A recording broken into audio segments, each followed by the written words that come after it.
L'invité de MC Première.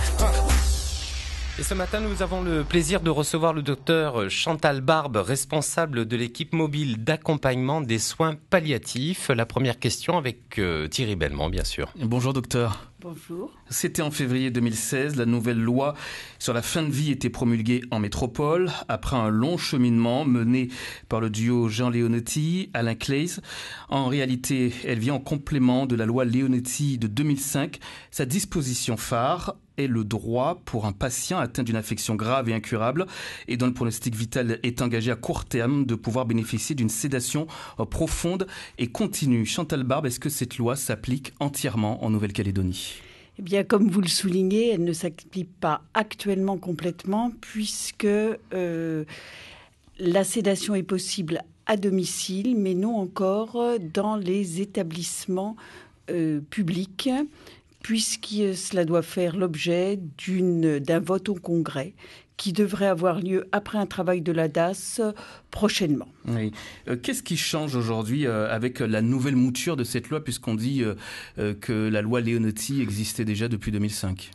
Cette loi donne aux patients la possibilité, la plus grande possibilité qu'avant, de choisir la fin de sa vie, dans un cadre qui reste quand même limité, comme vous l'avez dit, à savoir que c'est en phase tout à fait terminale, celle dont le pronostic est péjoratif à court terme, mais le malade a le droit de demander à dormir pour échapper aux souffrances de la fin de la vie. Oui. Donc c'est une autonomie supplémentaire des patients. Oui, vous répondez globalement à la réponse que j'allais vous poser. C'est quoi finalement la sédation ? La sédation, ce n'est pas une euthanasie, ce n'est pas un suicide assisté. La sédation, c'est dormir pour échapper aux souffrances engendrées par la fin de la vie. Mais ce n'est pas la volonté médicale n'est pas de faire en sorte de raccourcir la durée de vie, mais de faire dormir un malade. C'est ce que le personnel médical, les médecins appellent couramment le laisser partir aussi ? Enfin, disons que c'est quand même plus que... Non, le laisser partir, c'est aider un patient à accepter qu'on est mortel, à accepter que finalement, c'est très difficile de quitter tous ceux qui sont là, de quitter la vie. Et donc ça, c'est les aider dans un long cheminement, et c'est très très souvent le travail de nos psychologues sur du long terme. Oui. Il faut donc instaurer des relations particulières, on l'imagine, avec le malade, avec la famille. Ah, ça c'est sûr. La sédation, par exemple, un malade qui demande une sédation, c'est un malade avec sa volonté, mais c'est aussi tout autour une famille qu'il va falloir éventuellement convaincre que la personne sera là comme une enveloppe toujours vivante, mais avec laquelle ils ne pourront plus communiquer. Oui, c'est parfois difficile, ces relations-là avec la famille. Parfois, mais souvent le malade qui veut une sédation est un malade qui y a pensé depuis un certain temps et qui en a informé sa famille. Oui, d'où l'importance d'avoir des directives anticipées aujourd'hui.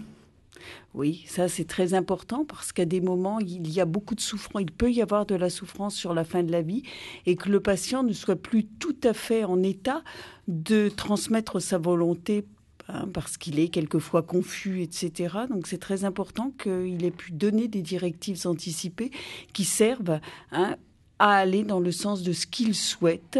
Et dans les directives anticipées telles qu'elles ont un peu été élaborées, notamment par la Haute Autorité de Santé, il est très clairement dit les traitements, les investigations auxquelles le malade souhaite qu'on renonce ou qu'elles ne soient pas entreprises. Et puis, il est aussi demandé si le malade veut une sédation en phase terminale. Donc ça veut dire que cette direction anticipée doit être clairement notée, ça doit être écrit. Alors, elles doivent être écrites et elles doivent être surtout facilement accessibles, ce qui est une difficulté actuellement, que ce soit d'ailleurs en métropole ou en Nouvelle-Calédonie. Il n'y a pas de lieu où mettre ces directives anticipées. Elles sont importantes, notamment, par exemple, pour un médecin urgentiste qui va au domicile d'un patient, qui ne le connaît pas et qui se retrouve dans une situation où il faut faire des gestes invasifs. Et là, c'est très important qu'il sache jusqu'où il doit aller. Et quelquefois, les directives anticipées sont difficiles à trouver. Moi, j'engage un petit peu toutes les personnes, bien portantes ou malades, et qui souhaitent mettre en place ces directives anticipées, qu'elles nous les donnent au CHT si elles y ont été une fois, parce que finalement, on les met très accessibles et ça permet aux urgentistes, aux réanimateurs, à tous ceux qui vont intervenir dans l'urgence de pouvoir les lire. Ça veut dire aussi peut-être garder sur soi aussi ces directives anticipées. Personne ne peut s'y opposer ? Alors, elles ne sont théoriquement plus opposables, sauf si elles sont complètement différentes de la situation qui se présente. Et dans ce cas-là, et c'est très très important, un médecin ne peut pas décider d'aller contre, hors urgence, mais ne peut pas décider d'aller contre tout seul. Il est obligé de faire appel à une collégialité, à une décision éthique et collégiale à plusieurs pour prendre une décision d'aller contre les directives anticipées. Et d'où l'intérêt aussi parfois pour le malade d'avoir une personne de confiance, docteur ? Ah oui, ça c'est la personne de confiance, c'est celle à qui un patient va donner, un patient ou un bien portant, va donner ces informations sur ce qu'il souhaite sur la fin de la vie. Vous connaissez le cas Vincent Lambert. Si ce monsieur avait donné sa femme en personne de confiance, eh bien, probablement qu'il y aurait eu moins de batailles juridiques. Oui. Aujourd'hui, vous dites que cette loi sur la fin de vie ne s'applique pas encore à l'hôpital. Et donc, en Nouvelle-Calédonie, pour accompagner quelqu'un vers sa fin de vie, il faut obligatoirement le faire à domicile. Alors, quand même, depuis la nuit des temps, les soignants soulagent. Et donc, si on a ce qu'on appelle un symptôme réfractaire, une douleur très intense qu'on n'arrive pas à soulager, si on a une anxiété majeure qu'on ne soulage pas, depuis longtemps, on mettait en place des sédations. Là, c'est parce que au domicile, c'est quand la sédation est profonde, continue et irréversible à la demande du patient.